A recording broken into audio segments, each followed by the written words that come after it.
What's up, everybody? Welcome back to this week's episode of It Takes Grit. We have got a very familiar face on the podcast this week. And as I was looking back over the last, years that we've known each other, probably 4+ years, and then just looking at the growth, I was like, oh my gosh, I can't wait to speak to Alison again because everything is just like blown up. It's gone crazy. And I'm so excited. I'm bringing her back on this week's episode of It Takes Grit podcast because I really wanted to dive into how to start a business when you already have children. Her youngest one was 5. She also had a teenager at the time as well. So we're going to be diving into that. But I'm so excited. Welcome back to the show, Alison Lumbatis. She is the CEO of Get Your Pretty On. She has an amazing book. She's the author of Outfit Formulas, and she's just got a new app out as well. So Alison, welcome back. It is so good to be back, especially because congratulations, and you're going to be a mom soon too. I know. I'm so excited. That's why I'm basically going to pick everybody's brains who has kids so that I'm doing my own research so that when I have kids, I'm like completely mentally prepared for being an entrepreneur and being a mom at the same time. So let's just recap. I mean, people who don't know who you are, let's just fill you in a little bit about the brand that you've created and you being a business owner for the last 14 years, and then just kind of catch us up to date with what's been happening in the last year. Yeah, so it's been a crazy wild ride. I really started my business back in 2012, and I started it as a blog that I was writing from my kitchen table. I was in corporate America at the time. I had been a telecom engineer for 14 years and really just decided down this path as a creative outlet. I was rebuilding my wardrobe, started to kind of chronicle this journey. And organically, it started to take off. There were a lot of women that were in my position who were either working from home or stay-at-home moms that just weren't exactly sure how to build their wardrobes to work for their lifestyles. So Get Your Pretty On was that original blog that kind of started everything. I built a very engaged audience, an amazing community around the blog. And then from there, I took that into building out my membership program, Outfit Formulas. Outfit Formulas then eventually evolved into an app, which is completely app-based now. And we have served over 200,000 women all over the world, over this course of this incredible journey. And really, my goal is to help especially moms, because I feel like we have so much decision fatigue and it is so difficult to navigate what it means to feel stylish. And that's really the community that I try to reach is that woman that is trying to reinvent herself, rediscover herself, and figure out what this next phase of life looks like, especially when it comes to style. So yeah, it's been a crazy wild ride, and I couldn't love it any more than I do, honestly. I love that you said decision fatigue. I've never heard that before. That is brilliant. Yeah, we're going to definitely dive into a little bit of that. So you were working with corporate America. What made you just start to kind of like write a blog in the first place? You say it's a creative outlet, but like what gave you the idea? Because a lot of times people are like, oh my gosh, I have a full-time job. How could I even add on anything else? Because your kids at the time were how old? So our youngest was 5 at the time, and our oldest was 14. We had kind of that big span of age gap between them. And, I wanted this creative outlet because I felt like I was kind of like that square peg in a round hole. I had worked as an engineer, but I really had this strong creative side and entrepreneurial drive that I didn't really recognize back then.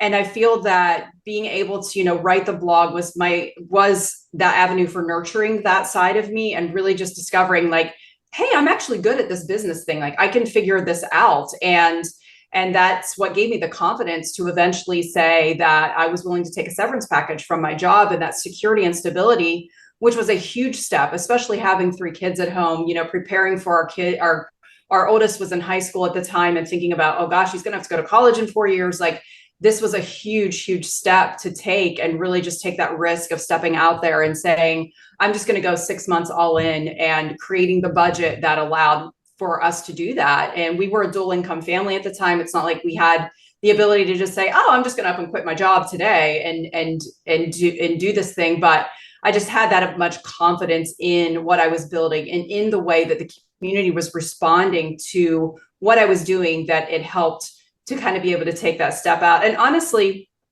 being a mom was one of the reasons that I wanted to do this more than anything else. I desperately wanted to be at home with my kids. I wanted to be more available. I wanted to be more involved.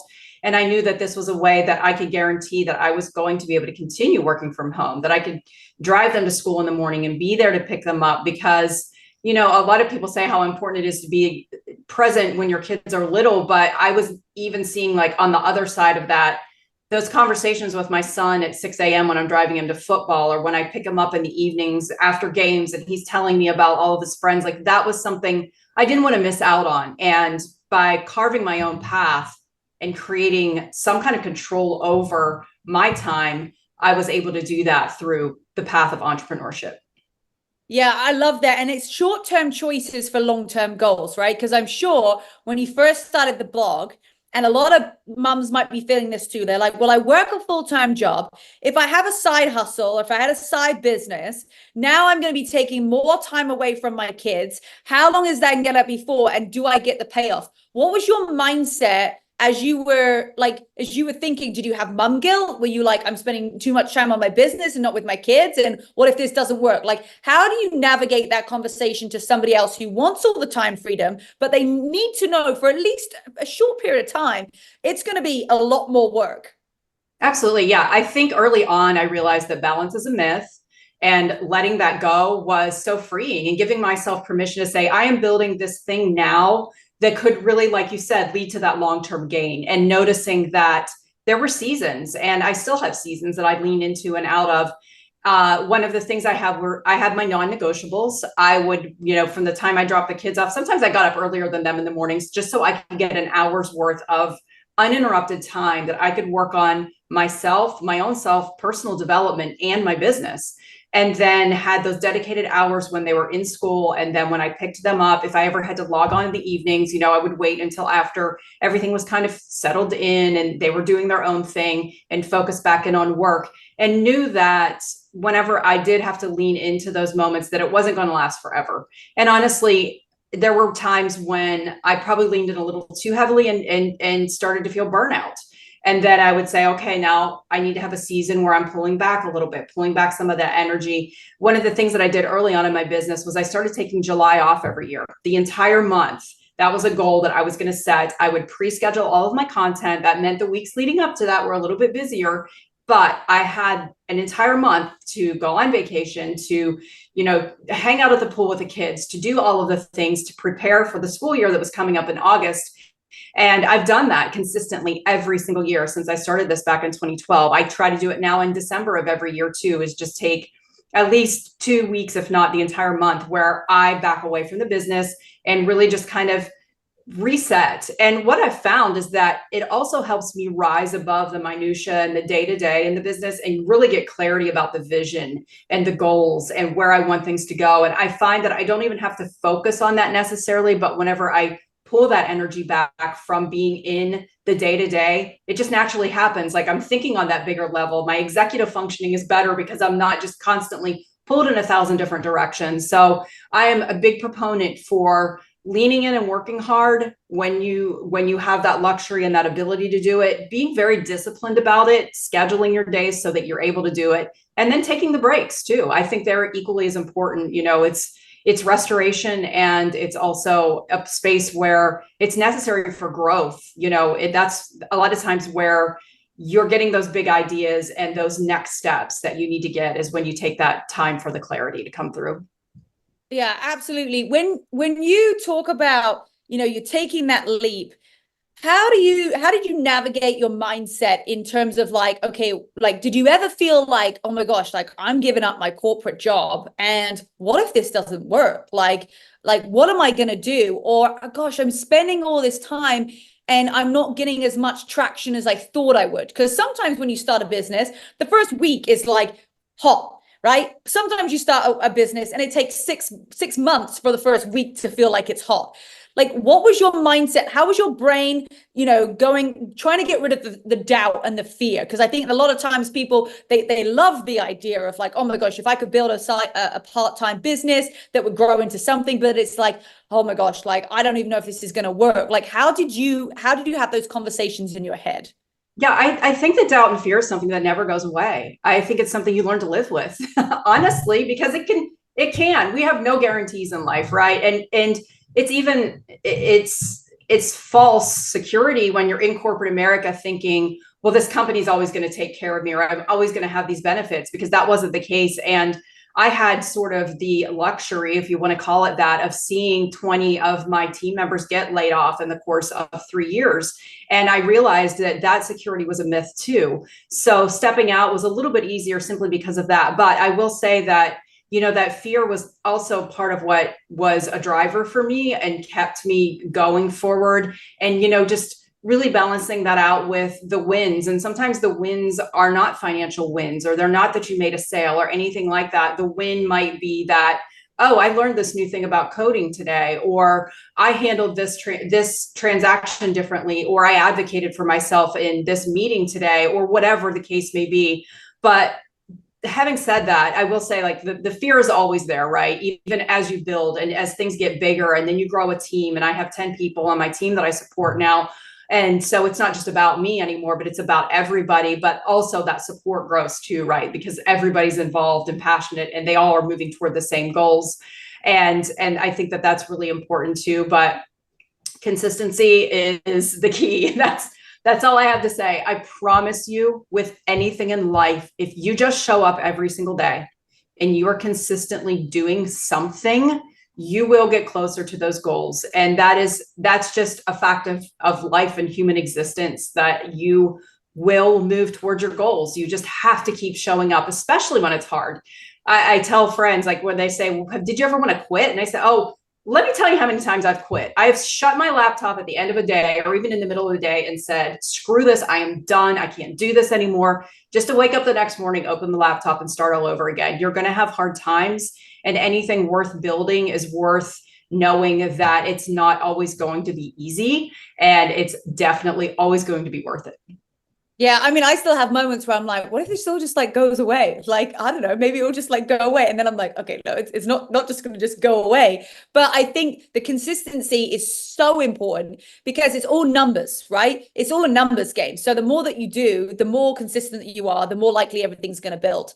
When did you start to have like team members, right? Because this sounds great, right? Now you've like, I've got 10 team members, but like, how long were you just building this by yourself to begin with? I built it by myself for about 3 years. And then I realized that my first hire was customer support. And I realized I had to have somebody come in that was really trained at supporting customers the proper way, and that was able to, have canned responses. And we've always been a very high touch, customer support friendly business. And I really, truly believe in doing whatever it takes to make our customers happy. So that was really important to me. And I also think that helped to provide a little bit of insulation, because I do have a creative business, and sometimes it's hard for a creator to hear negative feedback or to deal with angry customers, and really just creating that emotional separation where I was able to say to someone else, hey, here's the inbox, you deal with this. If something needs escalated to me, I'm happy to make the decisions, but really just kind of removing myself from that emotional language that could get through to me and affect my creative abilities. So that was super important. And then after customer support, it kind of just evolved from there. What were the needs that were coming up? I started hiring people that were more generalists, that were able to do a lot of things. And then over time, I realized that I needed to hire more specialists, people who could go really, really deep in one particular area and had a really deep understanding and expertise in that area. And that's kind of where I am right now, is just really feeling out what are the needs of the business, especially as we shifted into a purely app focused business model. I've never done app before. I always did membership site, and that really made sense to me because I spent 10 years learning that. Now I'm, not even a year into learning an app-based business model and what marketing looks like on that front. And it is, completely like night and day different. And honestly, much simpler than what we used to do. So it's been very freeing, and I allow data to inform so many decisions. I think that's important. Even in the mindset department that you just touched on, is if you're measuring everything, sometimes you're able to better see what's working and what isn't, or you're better able to see your progress in a certain area, because numbers don't lie and they don't carry emotions. So really just being able to dial in to get the right data and to make data informed decisions moving forward has been key for our growth too. Oh, that's awesome. It's funny that you talk about like measurable and like tracking. I just did a training yesterday with my team and we went through SMART goals, right? And one of the SMART goals is the M is the measurable. I'm like, if you don't know any of your numbers, you have no idea like what's working, what's falling off track. So I love that. I really want to highlight too, though, to everybody listening. Alison did this by herself for 3 years before she added on team members, right? Because a lot of times we're like, oh, I want to build a business. And it's like, oh, in 3 days, like I'm going to have all this money come in. And then it's like, oh, 3 months. But like, really it is, right? First year, you're just like going off pure like adrenaline. It's fun. Second year, the cracks kind of start to come out. And then it's the third year, it's can you actually deal with those cracks? It's the same with a relationship. I always tell people there's a 3-year rule. It's the same thing, right? If you're with someone for 3 years, you really know who they are. But when you were building the business by yourself, how did you feel lonely? Did you feel like what kept you going? Because you say now, well, I have a team of 10 people that I have to kind of show up for. But what made you keep showing up when it was just you? When it was just me, my community really kept me showing up and knowing that. Hey, it's funny because I was in this world of being an influencer, but an unwilling influencer. I will be the first to admit it. I'm an introvert. It was a strange space to be in. And I also felt very unqualified to be there for a very long time. I didn't feel like I wasn't a stylist by trade. And I was just basically one step ahead in the journey of the women that I was helping. And for me, that felt like imposter syndrome to an extent, to like, what do I have to offer these women? I don't know these things about style. I'm just learning them and basically, putting them into practice and then distilling it down to the women who are, reading my blog or following me online. So, it was a weird thing back then, but just getting that positive feedback of, no, this is necessary. This is needed. This is exactly where I am. You're speaking to me. There aren't a lot of resources out there right now for women like me. I think timing had a lot to do with that, but really just the community is what kept me going at that point in time. And also I just really enjoyed writing and creating and also being home with my family. And this was the avenue, the tool, the means for me to be able to do that. So that was a huge, huge motivator back then. Yeah, that's huge. And it's so true what you said about being just one step ahead. I tell all of my, my team members and distributors in one of my companies that I work with is that you don't have to know everything. You just have to be one step ahead of the person that you're trying to help, right? Rory Vaden told us, right? You're most powerfully positioned to serve the person you once were. So if you lost 5 pounds, great. You could help someone else lose 5 pounds. If you were able to like put an outfit together that made you feel great, great. You're already ahead of the person who isn't able to do that. It's like, you don't actually have to be like super knowledgeable at the beginning. It's just like one step in front of the people that you're wanting to help, and then also get those skills. So I love that. Talk me through like who your team is now, and you've got those 10 people, and what role do you now play? Because I feel like you're doing a really good job of now not being in your business. You're kind of like, you're not in the business, right? You're just seeing it from a bigger picture. But who are those 10 people, and now what is your role 14 years later? Yeah, so we'll start with my role. I am truly the visionary of the brand now, which is the space that I feel I am best qualified to be in. So I'm the one who is casting that bigger picture, that bigger focus. When you think of visionaries, and I'm certainly not comparing myself, but you think of people like Steve Jobs. He was a visionary. That was what he did. He cast the vision, and everybody else on the team made that happen. So being able to stay in that visionary space is super important. But the thing about our brains is that we have to be in that space where we can do that, better executive functioning. So we have to start peeling things off to other people that are better at other things. And my right-hand woman, who is my business manager, who is the integrator for our team, Lauren, she is the one who keeps the trains on the tracks, who takes the ideas and turns them into the projects, who then feeds them through to the rest of the team and turns them into actions. Like I'm the thinker and she's the doer. I still retain my creative aspects. I make content. So all of the content that's in the app is still me. And I also do all of my social media content. And then Lauren sends things off. We have an operations team and we have a marketing team. So our operations team is really there focused on our product and creating the best product possible. So they're the ones then taking my ideas and actually executing those and putting them into the app. We have a tech support manager in that space. We have our customer support manager in there. We have somebody who is just updating all of the shopping links in our app on a constant basis when something sells out or when we need to, provide new options for the women who want to shop through our app. She's in there providing that for them.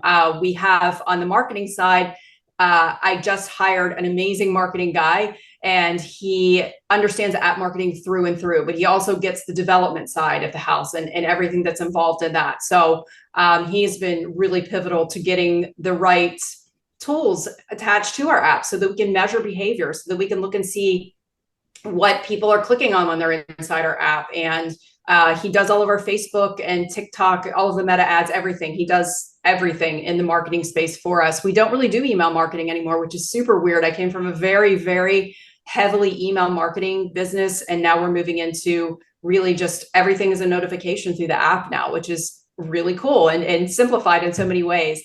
I have an amazing social media marketer. She has grown my Instagram account alone from 55,000 followers a year ago to 480,000 followers today.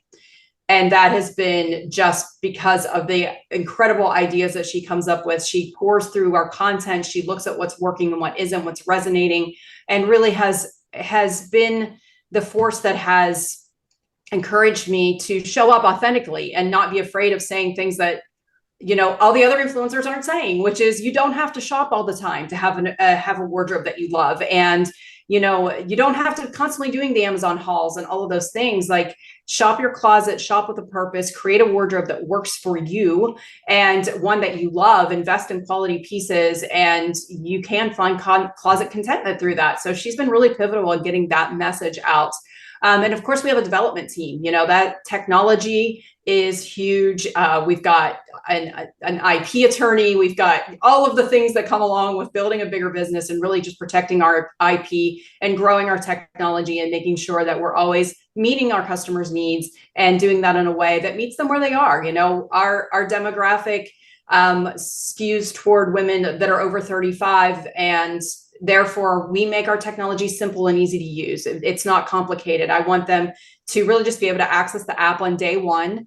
We have a course build out in there just to make it easy. Like, I want you to access my app and be able to get dressed, walk into your closet and find an outfit today, download outfit formulas, get dressed. That's all I want you to be able to do. And I feel like we've really been able to hammer that down in just a few months. We just launched the app 4 months ago. So it's crazy, but super cool. So exciting. It really is. Like, the people that you find now, obviously it's, it takes you a while to find the right people, but now feels like you've got a really good team where you're able to stay in that position of being a visionary and looking over the brand as a whole, and then having other people execute your ideas. Like, awesome job for like building and finding the right people. It's hard too though, right?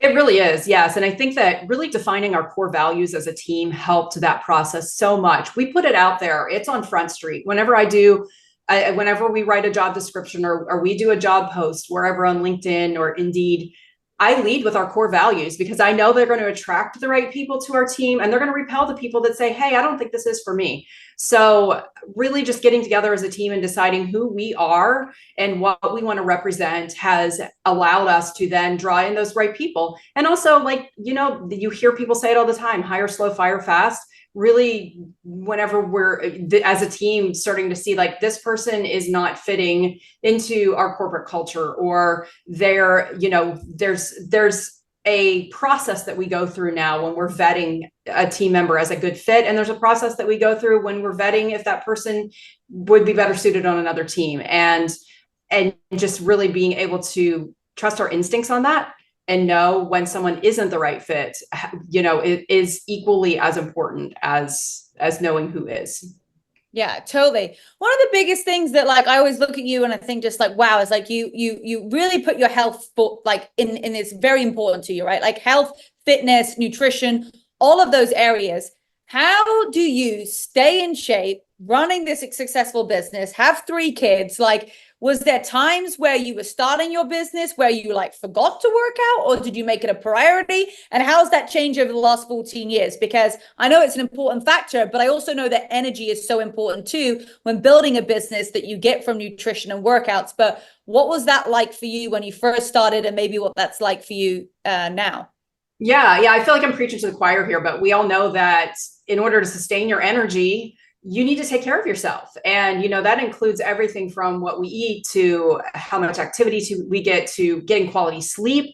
And then hormones came into the equation a few years back. And that really threw me for a loop because it just it reinvented everything, honestly. And I had to relearn again, like, what is working for me now? And really just make those tweaks. I think that the thing that has helped most of all is having frameworks and systems. And I schedule my workouts at the beginning of the week. They go into my Google Calendar. They are non-negotiable. I plan my meals out for the week. I know, and this might sound boring and not sustainable for a lot of people, but I eat the same thing essentially every day for breakfast and lunch. And that makes my life simple. I have the same snacks every day.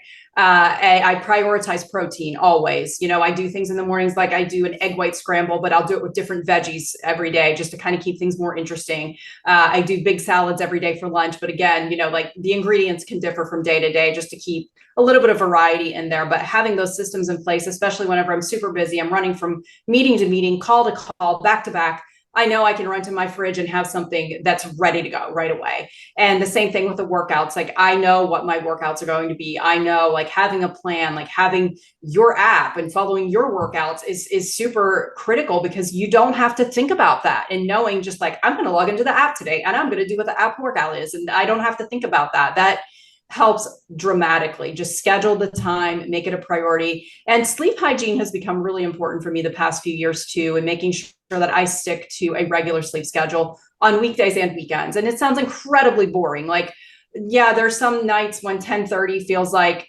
it's way too early, like when the kids are around or whatever. And there are times where I will stay up a little bit later, but just really sticking to that schedule and that routine has helped me to show up as the best version of myself every day, and helps to just regulate my emotions around things and give me the energy and the stamina to be able to get up every day and show up.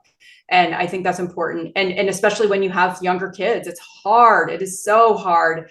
And there were times that I just I was not feeling it, but having it on the schedule and committing to 10 minutes, if you just show up for those first 10 minutes, you're probably going to end up going further than that. But if you don't, then that's okay too. Then, listen to your body, you did your 10 minutes and you're fine. But yeah, it's hard, but it's always worth it.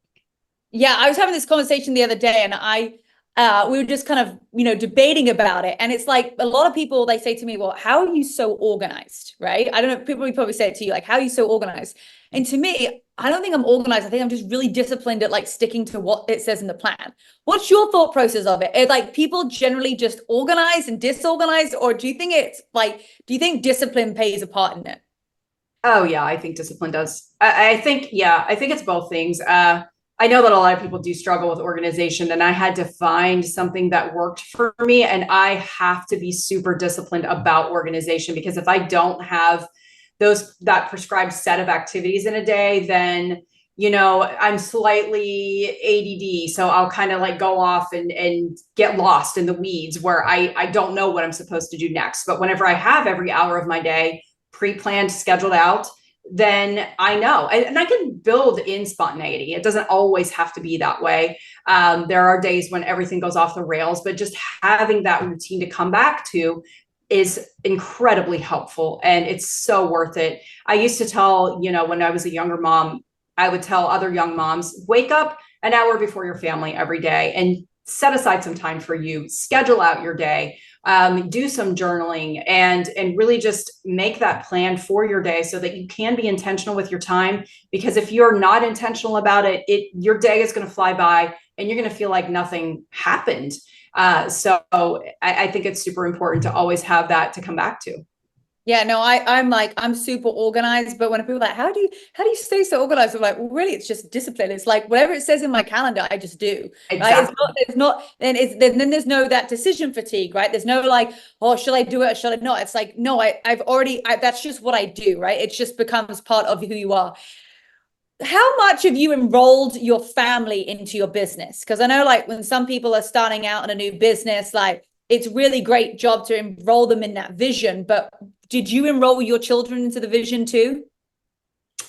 You know, I did. I did. It's funny. I mean, early on, I involved my kids in blog posts. You know, we would do outfits together, and it was a fun way with my girls to be able to bond over what I was doing. And it was fun and relatable for them. They didn't understand my career in corporate America, but they understood this. And that was really cool. And I think, you know, just really setting that example for them of building a business. Like two of my older two kids now have their side hustles that they do, and I can see how their minds work as entrepreneurs, and it's kind of cool to see that vision and know that that's something that they grew up with. And it's funny, when my daughter first went to college, she was initially enrolled as a business student, and she said, I feel like sometimes I know more than my professors because I've actually had real world experience with this thing that they're talking about. Like, I've actually done this thing and can talk about it. So it's really cool to see that from their perspective too. But yeah, I think that it's a really good opportunity to set an example for them and to really just enroll them in the vision. And they're fascinated by it even to this day, especially with, you know, us switching into this app-based business model, and they're always constantly asking questions. They really get how apps work, and it's fun to share that journey with them and give them that behind the scenes look at everything that's involved in it. And it gives them some perspective for sure. Yeah. And now you have a 20-year-old, a 25-year-old, and a 28-year-old. Yeah, I do. Yes. Wow. I mean, and they must look back and go, wow, mum's really cool that she like took that leap of faith and was able to be a very present parent at all the things, and live the life that they have and be enrolled in that too. They're like, hey, I remember you used to use me in those pictures, like when we used to do those, like, you know, videos together. So that's awesome. I'm just so happy for you, the growth that you've had. How can everybody like find you on social media and get access to your new app and your book? Yeah, you can find me everywhere. Alison Lumbatis. Our social media accounts for Alpha Formulas are Alpha Formulas Official, and you can download the app on the App Store and Google Play. It's called Outfit Formulas. I love it. Well, we're going to add all of the details in the description below, so make sure that you go and check out everything that Alison has to offer. Alison, I'm so grateful for your time. This was an incredible podcast. We just packed it full with so many amazing tips and tricks, so I appreciate you. And thanks everybody for watching. We'll see you on next week's episode.